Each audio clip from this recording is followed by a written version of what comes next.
সবার প্রথমে জানাই তোমাদেরকে শারদীয়ার অনেক প্রীতি ও শুভেচ্ছা আর বুক ভরা ভালোবাসা।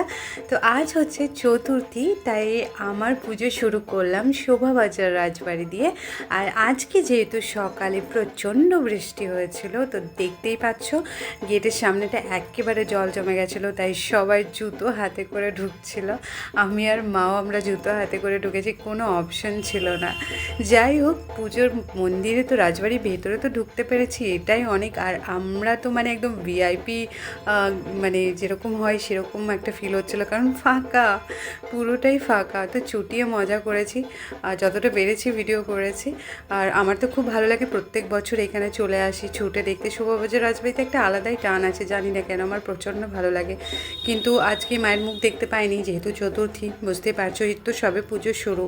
তো আবার চলে আসবো, তাতে কি, আমার পুরনো জিনিসের প্রতি না একটু আলাদাই টান, তাই আমার শুরুটা তো এই শোভাবাজার রাজবাড়ি দিয়ে করলাম। আর তোমরা এই ভিডিওটা শেয়ার করে দাও তোমার বন্ধুদের মাঝখানে, যারা এই এখনও পর্যন্ত শোভাবাজার আসোনি তারা অবশ্যই এসো। আর প্লিজ আমার ভিডিওটা যদি এতটুকু ভালো লেগে থাকে তাহলে একটু হলেও সাবস্ক্রাইব আর শেয়ার আর একটু লাইক করে দিও, ভালো লাগবে। এই ভিডিওটা দেখার জন্য অনেক অনেক অনেক ধন্যবাদ। আর ভালোবাসা নিয়েও ভালো থেকো। Thanks for watching.